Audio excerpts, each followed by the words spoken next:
Ladies and gentlemen, today I have the profound privilege of being able to meet with Mr. Morgan of Longwood, Florida. In today's conversation, we are going to dive deep into highlighting the vision for families when it comes to educational innovation and the partnership between businesses and businesses becoming a wonderful opportunity for the education realm and how we together are really transforming our city. Welcome, Mr. Morgan. We would love for you to introduce yourself and your educational journey up until this time here as a city official. Sure. Thanks for having me on. It's an honor. My name is Matt Morgan. I'm a former WWE superstar. I don't know why they say superstars. It should be called wrestler, but they say superstars now. Former American gladiator, a three-time mayor in the great city of Longwood. Most recently, I got elected in 2020, and again this past 2024, where now I'm a city commissioner. I don't know why it says mayor on my tag still. I got to update my Zoom account apparently. We rotate the mayor pretty much in our city is how we do it each year. Yeah. Uh, but my educational background is I grew up in special education myself back in Fairfield, Connecticut. My mom could not figure out why I kept getting kicked out of these grammar schools all before first grade. And a lot of people would just write me off, and not even just the principal, superintendent included, that I just had behavioral problems. Mom was reading the Connecticut Post one day where she saw an ad where they were looking to test children for what was going to be something very big called attention deficit disorder, ADD. And Yale University was doing this free study. So my mom signed me up for it, where I spent a few days at Yale Hospital, and they did all these different tests on me, put different gadgets on my head. I remember one summer they gave me this harness that I'd wear on my belt buckle that would kind of show my spikes when I would get excited. And long story short, I would say from first grade, we finally found a special education class that was outside of my school district. So I rode a short bus to school from first grade all the way, I would say, until I want to say sixth or seventh grade. And once I hit middle school, they would group you all together back in the day like that in the early 80s. This is 1983, and they would group us all together, of all different shapes, sizes, makes and models, and ages even of us from first through fifth graders in one special needs classroom that had cubicles in it. And I got to be honest, it did wonders for me. Wow, great. And I really worked my tail off because as a little kid, I really wanted to be part what back then would be called mainstream classrooms. Because I wanted to play with my friends at recess. I didn't want to, play with these kids that were some were younger than me. Most of them were older than me in my special needs class.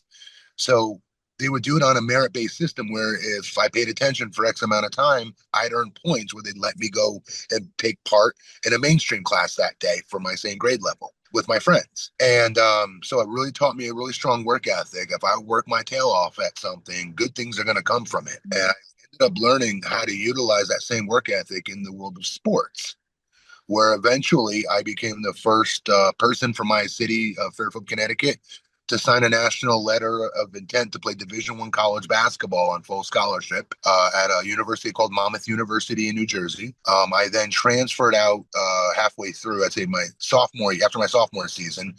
I transferred out to a school in Hawaii called Chaminade University, where I was on basketball scholarship there as well. And but the paving and the basement and the entire structure of my work ethic, I would argue, started in that special education classroom back in first grade. Wow, thank you so much for sharing your background. I'm sure that there are so many listeners that feel a sense of belonging and feel a sense of being heard when they hear that there are people, successful people, that have found their route in life, being able to find their superpower, and knowing that you had also gone through really the test of time when it came to your education.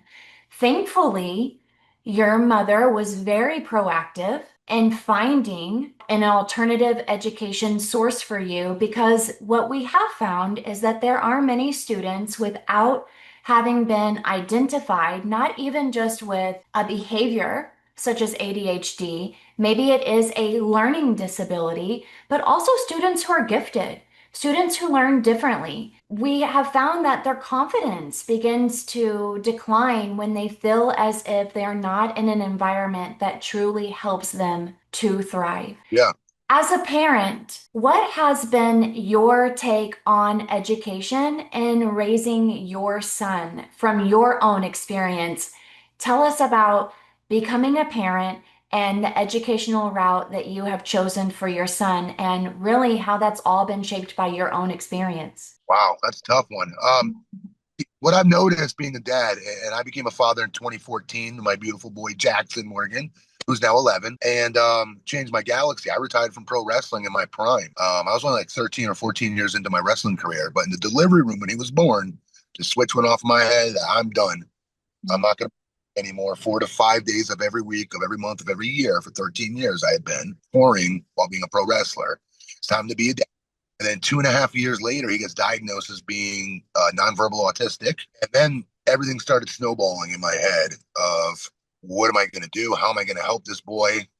Really made the right call retiring and being a present dad. But me and my wife, the best tag team I think on the planet, put our heads together and figure out what we can do for this boy. What I would start to learn is there is no one size fits all methodology of educating any of our kids, I will argue, not just neurodiverse or neurotypical children, all children, for that matter. So I like that last statement you said about including even the gifted children, right? That they learn better in certain environments. Yeah. All kids learn better in specific, quote unquote, better for them environments that play to their strengths while also harnessing maybe some of their weaknesses and helping them improve those. Mhm. What I've noticed, like I live in Seminole County, we're A rated here, right? Our Seminole County public school system, we hear about it all the time. And it's a great bragging point as an elected official to want to have more people move to our community and choose us over other counties because of that A rating. But when it comes to special needs, and I mean this with all respect, that I felt like it's going to sound crazy to a lot of Seminole County residents. For Jackson, my son, I have found better luck at the moment in Orange County, where my son goes to an amazing autistic charter school, and he's been there now for like 5 years. He's in fifth grade, and he's gotten great results going there. So what I always try to tell all parents, especially ones when they have newly diagnosed children, you're always gonna get 50-50 on every single school that people give you advice on. You can Mhm. go in sections, and I go to like my son's school. It's 50-50. I see 50% dumping on it. And then the other 50%, like me and my wife, absolutely love it. Think it's the greatest school ever. Mm. You Yeah. know, but he's now aging out of his current school where next year he's going to have to go to a middle school. And so we're stuck between which of these two schools we're going to pick for him, one in Orange and one being in Seminole, that are also, all autistic school. Yeah. But that was a really good point about how our kids learn in certain environments. And that's what I've learned. You got to Yes. your kid, you're going to get all this advice from others that are just Mhm. trying to help love you. And they want to give you the best advice possible, but one size fits all is not the way this works. It's the farthest from how it works with our kids. I definitely resonate, and I know that many parents who are listening will say there's so many choices, and it's very liberating to be able, as a parent, to make a choice that's best for your child, right? And nerve wracking at the same time. Yes, I know. And I'm sure that myself, I was a Seminole County teacher and am so grateful for my experience in public schools and having been named Teacher of the Year. I felt a bit of guilt leaving the public school system because I had wrapped my identity in that sector of schooling. And again, I'm super grateful for my time, but I also felt very liberated to be able to find an alternative method for teaching my own children.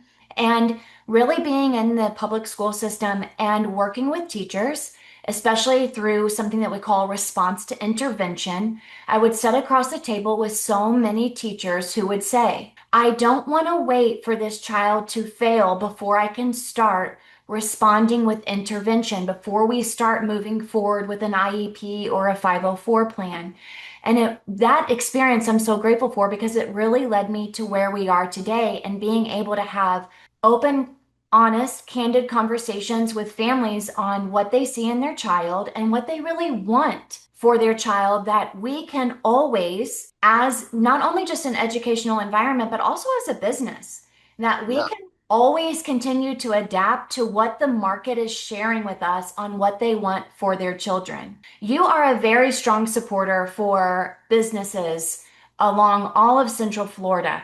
I'm sure that it's been very interesting to see a business now working together as an educational facility, because over the past decade, this is really something that's new that's been brought up. What have you seen has really changed within Central Florida when it comes to parents being able to choose alternative education options for their children? That there's more and more blossoming. There's more and more every single year. It sounds like I'm plugging myself, and I promise I'm not. But every year, my wife and I work our tails off to create our Walk for Autism Awareness and Inclusion event. And the purpose of that event is not just for the big walk of solidarity around Ryder Park in Longwood. That's great. And it's good for our kids to see neurotypical people celebrating that, right? And so we're all one together. Yeah. It's that hook, though. The hook of it is because of what you just said. We have a plethora of various services out there that I know a lot of autistic families are not aware of yet. Mhm. I, 11-year-old, who was diagnosed right before he turned 3, I still am learning about new services that are out there in our tight knit Central Florida community. Yeah. And so because of that, we created the walk where once you finish the walk, to get to the finish line, you have to walk through all of these vendor booths that we let them all come for free. If you provide a service in the space of autism, okay, at all, whatever that is, speech therapy, occupational therapy, equine therapy, sensory integration therapy, whatever have you, swimming therapy for autistic kids, you name it, free of charge. We want you to have your booth there and giving information out to these families so now they know about these services. And long story short, that's what I was saying. That's what I continue to learn every year. We have way more services that are being introduced to this community that a lot of families still don't know. So one of my reasons to do this with you was, one, to thank you. You took a humongous chance, humongous risk, Thank uh, you. with what you're doing and this new, in my opinion, maybe I'm sounding like a boomer here, No. but new style and this new opportunity that's only going to help these kids be their best versions of themselves, thanks to your school, but also for thinking outside the box and creating something that is necessary. And we need more, quite frankly. We need more choices for these parents to choose from for the best development of their kids. Yes. I wanted to say that first and foremost, thank you for the work that you have done, and with the walk that you do and really educating families. It has been such a blessing for the community. I'm definitely going to make sure that I get my chance to walk as well. And I love the fact that after the walk, families get to see different vendors. Something that I have noticed with creating this alternative form of education, many families still have had to go outside of Lighthouse Learning to continue to learn and to research if their child does need speech and language services, occupational therapy, tutoring, reading intervention, math intervention. And our really, right now, the biggest heartbeat of our school is that we can bring more services into Lighthouse Learning, more local businesses, more people who can continue to feed into the community that we've already built.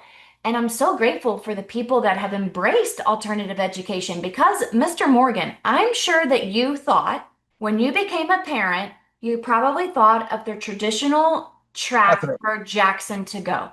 Yes, And so then when you heard the news that you were going to have to do something different, I'm sure that probably rocked your boat. definitely. And you had to go through a series of researching, Yep. connecting with people, networking, Yep. learning.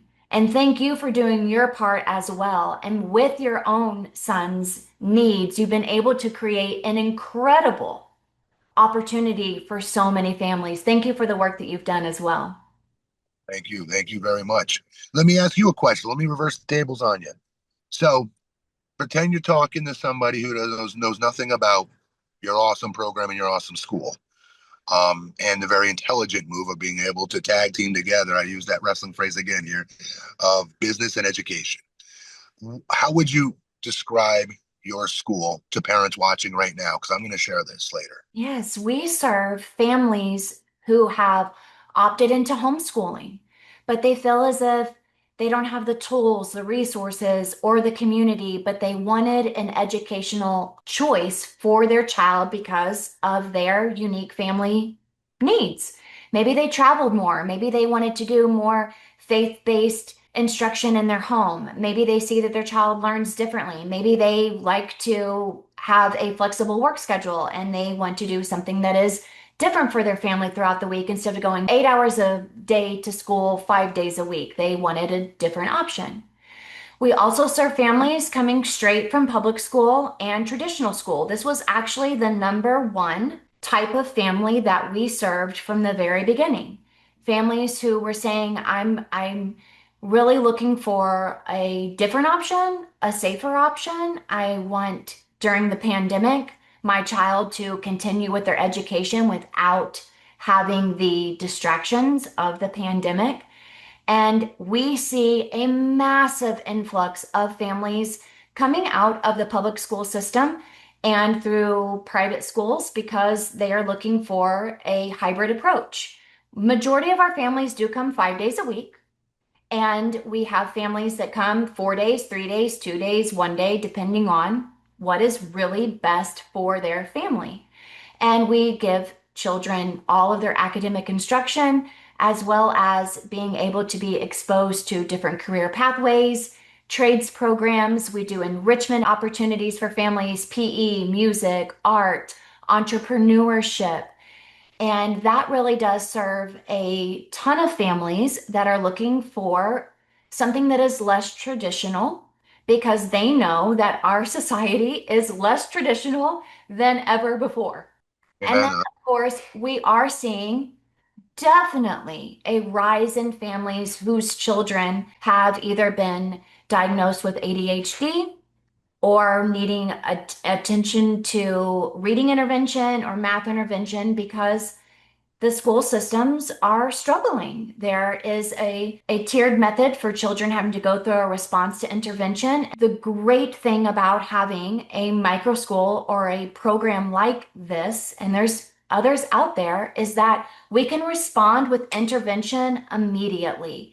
And when you have smaller class sizes, when you have different types and styles of teaching, philosophy, methodologies, you're able to respond a lot faster. And you don't have to go within the grade level confinement. So if a child is in third grade but working at a sixth grade level, we can give curriculum adapted to that child. And the same is for if a child is in third grade and is reading on a first grade level, that we are able to respond to with intervention on a more personalized pathway. What are the age or grade levels, would you Right say? now, we serve kindergarten through eighth grade. We are in Longwood, Florida. We've always been in Longwood, Florida. Fun fact is we actually started in our living room with 5 children and two and my two daughters as well. And Wow. then just through word of mouth, by year three, we were still in our house, located in the heart of Longwood, in a neighborhood. And we had families coming from our next door neighbors sent their children to us. They opted out of private school. We had other families who were homeschooling in our neighborhood. And then there were families who drove 45 minutes to come to our house. And finally, at year three, we had 18 kids, a couple of teacher assistants, and then we realized this is actually a thing. Parents really do want this. And I'm sure that you know and you've seen the fruit of the Step Up for Students scholarship, Yes. which really gave so much awareness to families about possibilities, and it lightened the barrier to the financial strain that families were having if they wanted to choose an alternative to public school education. That, as well as what you were saying, this is not a competition of who is best and private schools versus public schools versus micro schools versus homeschooling. There's not a debate because when we really get to the heart of being able to identify the gifts, the talents, the quirkiness, the curiosity in every child, we are free to be able to choose an environment that is better for them And it could be for a season. It could be for elementary years only. It could be for middle school years only. We are planning to go up into the high school years, but we want to definitely do it with quality. And so I'm sure, as well as you, we're so grateful for all of the different methodologies and the people that pour into education. And it's just so important for families to do their research and to know their child and to know them well and to have the conversations and to have the courage to choose better and more wisely for their children, no matter what the option may be. Awesome. Yeah, thank you for doing this. And again, that's a major chance you took. Teacher of the year, going down this path of doing very well, being very successful, being very talented at it, and Yes. wanting to do something even bigger. And you're serving more people because of it. So thank you. Yes, thank you so much. I definitely say that it is a calling. It's definitely a calling, and I'm very, very grateful that I was gifted with the calling to be able to do this. I want to end this wonderful moment with you, Mr. Morgan, by asking you one very important question. What gives you hope for the future of education and the students that get to be a part of choosing differently? Conversations like we just had. The fact that we're now at a different place right now in society where we're not being shunned or looked down upon because we want to expand the Mm, horizons, if you will, on opportunities for kids to learn in their best suited way as possible. And your school and you are a testament to that future, in my opinion. It's not about making less, it's about making more, yes. creating more. And you're right at the tip of the spear, in my opinion. So again, thank you. You give me hope. Thank you so much, Mr. Morgan. How can we learn more from you about the initiatives that you're putting in place to help families in education as well? So one other thing I forgot, I should have mentioned this earlier, is my wife and I, Larissa, on the chair. She's the vice chair of a group called Mephibo's House over at Kirkland Church. It's under the Mercy Road umbrella, which is a nonprofit. And Mephibo's House is an amazing program where if you go to work and you have a kid that's 18 years up and over, they have this amazing program where they still work with your children, your now young adult children that are special needs or neurodiverse, right? And we also were the chair of being able to help out with their high school initiative. They're called Mercy Highway, and it's high school ages up. It's ninth through 12th, and it's working with neurodiverse kids specifically. It's a great program. It's new, but it's a great program over there at Northland Church as well, is where it's located. Okay, thank you for sharing. And the initiative that you've taken on yourself, repeat what that is again, where you are going on the walk and where you are really, I've even seen before where you were looking for the community involvement to help supply playground equipment for neurodiverse students. Is this with the initiative of your own? Great question. My wife is part of this board called Parks, PARCS, and basically it is the Seminole County Commission. They've created this group of volunteers, and one of their big things that they're wanting to get done, and we're going to get it done. I'm helping them as well, is create play at our different Seminole County playgrounds. Them having more playground equipment that not just neurodiverse children would find appealing and want to use and play with, but kids, let's say kids that are in wheelchairs, Yes. right? Yeah, there's playground equipment out. It's called adaptive playground equipment, and we're going to be getting that, and I'm very excited about that. Yes, that is beautiful. Thank you so much because as a parent, one of the greatest moments after school is to take your kids to the park. Okay, And yes, and we have beautiful parks where we are. And I want to definitely end by saying, I'm so grateful that you were given the path that best suited you. And I'm so grateful that you were able to overcome anything that had been maybe a hindrance to your education. You learned work ethic and you really stood the test of time through the situations that you had. You showed yourself successful in many areas. And I'm so grateful that you shared that story because that really is such great hope for so many families. thank you very much. You're It's kind. welcome. Thank you so much, Mr. Morgan. And we hope to see you at our ribbon cutting ceremony in Longwood off of Wekiva Springs Road for Lighthouse Learning in December, on December 10th. And we're going to have a chili cook-off. So do you like chili, Mr. Morgan? Who doesn't like chili? Yes. No, right. Well, get What your taste buds ready. what time? The ribbon cutting ceremony will be with the Chamber of Commerce from 4 to 5, and then the chili kickoff is from 5 to 7, and it is a fundraiser for our initiative for Bright Pathways so that we can get, as we said, all the special services for our students in-house at Lighthouse Learning. I will be there, my friend. All right. Thank you, Mr. Morgan.